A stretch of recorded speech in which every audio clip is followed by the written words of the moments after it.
जिस बहन ने अपने भाइयों के लिए सब कुछ किया, क्या वही उसकी सबसे बड़ी गलती बन गई? 6 भाइयों ने अपनी ही बहन का मांस पकाया, मगर एक भाई ऐसा था जिसने इंसानियत को जिंदा रखा। यह कहानी आपको रिश्तों की गहराई और उनकी कड़वी सच्चाई दिखाएगी। वह बहन जिसने हर भाई को दिल से चाहा, अब अपनी ही घर में अकेली और असहाय थी। तो चलिए चलते हैं कहानी की ओर। पुराने जमाने की बात है।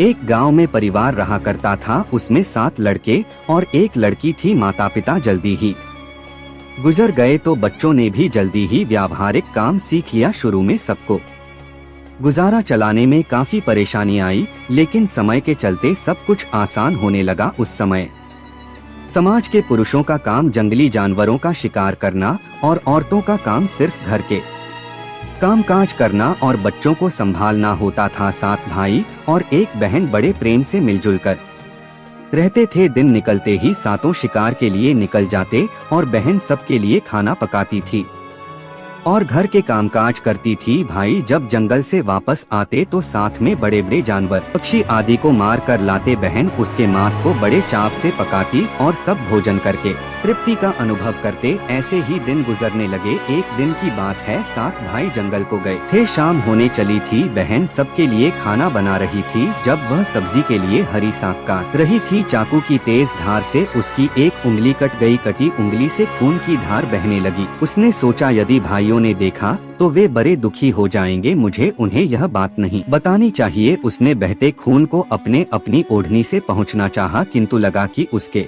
भाई देख लेंगे। फिर उसने दीवार पर पहुंचना चाहा, फिर लगा यहाँ तो और अच्छी तरह से दिखाई देगा। वह बेचैन होकर इधर उधर घूमने लगी। कोई ऐसी जगह नहीं मिली जहाँ उसका बहता खून भाइयों की आंखों से बच सके। अंत में कोई उपाय न देखकर उसने उसी साख पहुंच लिया जिसकी वह सब्जी बनाने जा रही थी। शाम को भाई जंगल से वापस आए। बहन ने खाना परोसा। आज 7 को साग बहुत स्वादिष्ट लगा। 7 अपनी उंगलियां चाटते रह गए। बहन की खाने की तारीफ की। अपनी तारीफ सुनकर बहन भी खुशी से फूली नहीं समाई। दिन भर के होने के वजह से 7 भाई जल्दी हो सो गए। अगली सुबह रोज की तरह खा पी कर 7 भाई जंगल की ओर निकल पड़े। जब शिकार तलाशते तलाशते थक गए, सभी एक पेड़ की छाव में बैठकर आराम करने लगे। बातों बातों में रात के खाने में बहन के द्वारा बनाई गई साग की चर्चा होने लगी। सब कह रहे थे कि इतनी स्वादिष्ट साग की सब्जी आज तक नहीं खाई थी। सबने तय किया कि आज इसके बारे में बहन से जरूर पूछेंगे और जान लेंगे कि साग में उसने क्या क्या मिलाया था। शाम को 7 भाइयों ने दोबारा बहन के खाने की तारीफ की। तारीफ करते हुए पूछा, प्यारी बहन कल रात के साग में तुमने क्या क्या मिलाया था? बहन बताना नहीं चाहती थी। वह सोच रही थी कि अगर उन्हें पता चला कि उसकी उंगली कट गई है तो सभी बहुत दुखी हो जाएंगे। इसलिए उसने जवाब में कहा, कुछ नहीं। बड़ भाई ने कहा, प्यारी बहना तुम्हें बताना ही पड़ेगा। मैं जानना चाहता हूँ कि हमारी बहन ने इतना स्वादिष्ट साग कैसे बनाया। तुम्हें मेरी गह। बड़ भाई का सब सम्मान करते थे। बहन को सच बोलना ही पड़ा। उसने धीरे धीरे सारी बात बताते हुए कहा, बस इतना ही, अपना खून मिला दिया था और ज्यादा कुछ नहीं। यह सुनकर 6 भाइयों के मन में एक कुटिल ख्याल आने लगा। वे सोचने लगे, इसके खून की चंद बूंदे इतनी स्वादिष्ट हैं तो इसका मानस कितना स्वादिष्ट होगा। रात के खाने के बाद 7 सोने के लिए गए। 7 में फिर उसी बात की 7 सोने के लिए गए। 7 में फिर उसी बात की चर्चा छिड़ गई। बड़ा भाई कह लगा, अरे खून की कुछ बूंदे इतनी स्वादिष्ट हैं तो शरीर का मांस कितना स्वादिष्ट होगा। सबने बड़े भाई की बात में हाँ मिलाया। अगले दिन शिकार के लिए जाते समय 7 ने यह प्लान बनाया कि बहन को मारकर उसका मांस बनाएंगे, खूब स्वादिष्ट होगा। 7वें भाई को अपने बड़ भाइयों की प्लान बिल्कुल भी सही नहीं लगी। वह अपनी प्यारी बहन को बचाने के लिए बेचैन हो गया। वह खुलकर इसका विरोध नहीं कर सकता था, क्योंकि 6 भाई एक तरफ थे। शिकार करने के बाद सभी भाई ने मिलकर एक टीले पर बांस के एक चांद बांस के पट्टों से बना चबूतरा का निर्माण किया। उनकी योजना यह थी कि बहन को फुसलाकर यहाँ लाएंगे, तीर मारकर उसकी जानी ले लेंगे और उसका स्वादिष्ट मांस खाएंगे। अगले दिन बड़े भाई ने बहन से कहा, प्यारी बहन, तुम बड़ी हो गई हो और शादी के लायक हो गई हो। मैंने तुम्हारे लिए एक सुंदर से वर की तलाश की है। आज हम उसका घर देखने जाएंगे। तुम्हें भी सच संवर कर हमारे साथ चलना होगा। बहन शादी की बात से बहुत खुश हुई।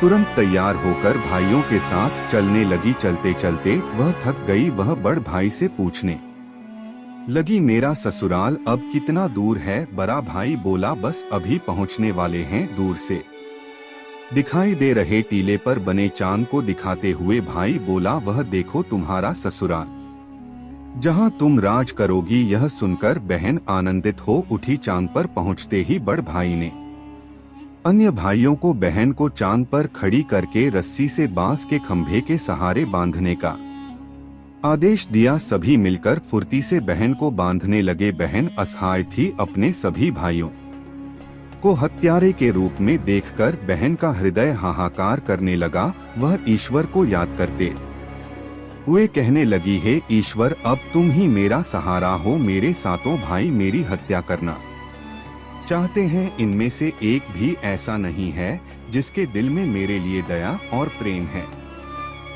अपनी बहन की बातों से सातवां भाई द्रवभूत हो उठा। बहन की पुकार पर वह तड़प कर रह गया, पर 6 भाइयों का प्रतिवाद करने का साहस नहीं जुटा पाया। बहन को निर्ममता से बांधने के बाद बड़े भाई ने सबको बारी बारी से उस पर बाण से प्रहार करने का आदेश दिया। बड़ भाई हाथों में धनुष बाण लेकर जब प्रहार करने को तैयार हुआ, तब बहन भाई के सामने हाथ जोड़कर करुण स्वर में गाने लगी, मारो मारो भैया छाती में लक्ष्य करके, भैया छाती में लक्ष्य करके, तुम्हारा तीर तुम्हारा धनुष जंगल को जाएगा। भैया मारो मारो भैया छाती में लक्ष्य करके, छाती में लक्ष्य करके, भैया छाती में लक्ष्य करके। भाई ने कठोरता दिखाते हुए तीर चलाया, पर उसका निशाना विफल हो गया। इसके बाद दूसरा भाई तीर मारने को तैयार हुआ। बहन ने उसके आगे भी हाथ जोड़कर वही करुण गीत दोहराया।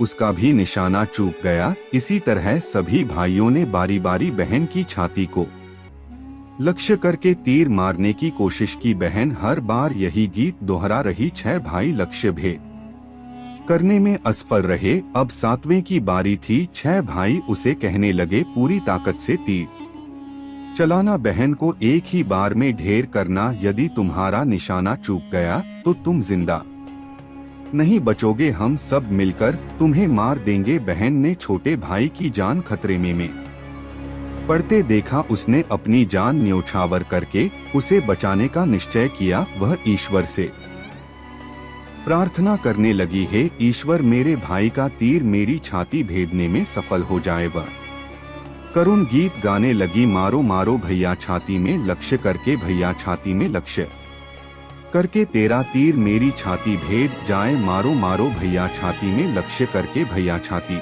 में लक्ष्य करके। छोटे भाई ने तीर चलाया। उसका तीर बहन के मर्म पर जा लगा। वह दर्द से तरफ उठी। कुछ देर छटपटा के बाद उसके प्राण पखेरु उड़ गए। वह निस्पंद हो गई। अपनी कुटिल योजना सफल होने पर 6 भाइयों की बाँछें खिल गई। सातों ने मिलकर मृत बहन का शरीर चांद से नीचे उतारा। 6 भाइयों ने मिलकर बहन के शरीर की बोटी बोटी काट डाली। बड़े भाई ने 7वें को जंगल से लकड़ी और पानी लाने का आदेश दिया। छोटा भाई पानी और लकड़ियों के साथ साथ कुछ मछली और केकरे ले आया। वह अंदर अंदर बहुत व्यथित था। उसके भाई बहन का मांस बड़े चाव से पका रहे थे। वह अपनी प्यारी बहन का मांस नहीं खा पाएगा। अगर नहीं खाएगा तो अन्य भाई उसे गाली देंगे। उसने मांस बनाते समय चुपके से अपने साथ लाई मछलियां और केकरे को आग में दे दिया और अपना खाना जुगाड़ किया। चावल और मांस तैयार हो गया। जमीन पर केले के पत्ते बिछाकर उसमें सबके लिए खाना परोसा गया।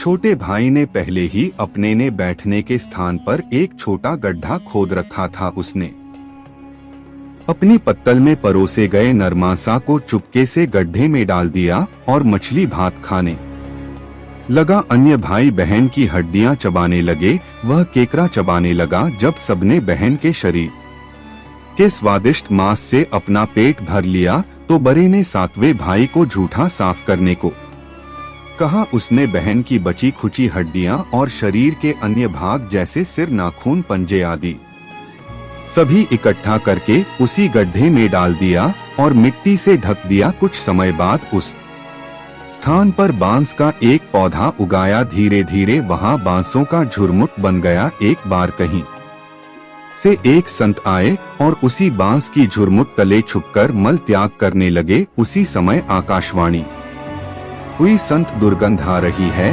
संत दुर्गंध आ रही है। बार बार यह आकाशवाणी सुनाई देने लगी तो संत ने झटपट उस स्थान को साफ किया। उन्होंने झुरमुट में से एक बांस काटा और अपने साथ ले गए। उस बांस से उन्होंने एक केंद्रा, एक पुराना वाद्य यंत्र बनाया। वे उसे बजा बजाकर दिन भर लोगों के घर जाकर भिक्षा मांगते थे और बदले में खूब सारा उपदेश देते थे। एक दिन संत भिक्षा के लिए बड़े भाई के द्वार पर गए। तब तक 6 भाइयों का विवाह हो चुका था, केवल 7वां कुंवारा था। ज्यों ही संत ने बड़े भाई के आंगन में कदम रखा त्यों ही संत का केंद्रा स्वयं बोल उठा, नहीं बजोरे केंद्रा यही है।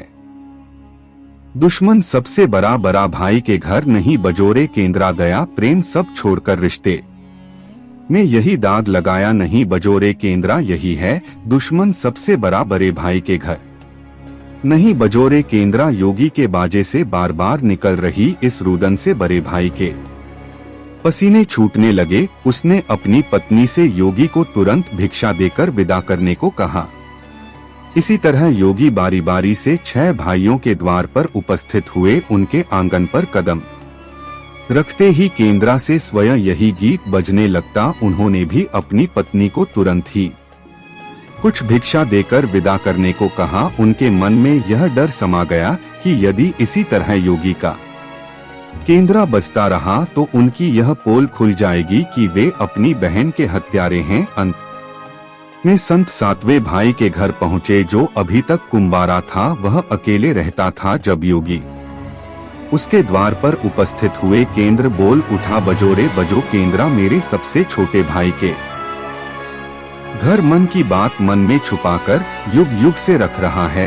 अंतर में बजोरे बजो केंद्रा यही है। मेरे सबसे प्यारे भाई का घर। योगी के केंद्रा से प्यारा और दिलचस्प गीत बजते सुनकर छोटे भाई ने उन्हें सम्मान कर में लक्ष्य के साथ अपने घर में बैठने के लिए आसन दिया। तांबूल, पान और जलपान से उनका सत्कार किया। इसके बाद केंद्रा के विषय में चर्चाई हुई। योगी ने केंद्रा की जन्म कहानी सविस्तार सुनाई। छोटे भाई ने उस केंद्रा को उसे देने की प्रार्थना की तो योगी ने उसे छोटे भाई को सौंप दिया। योगी के चले जाने के बाद छोटे भाई ने केंद्रा को अपने बिस्तर के सिरहाने की तरफ एक साफ सुथरे स्थान पर धूप दीप जलाकर सम्मान के साथ रखा। कुछ दिनों के बाद छोटे भाई के घर में कुछ परिवर्तन दिखाई देने लगे। जब भी वह काम से लौटकर घर आता, सारा घर साफ सुथरा।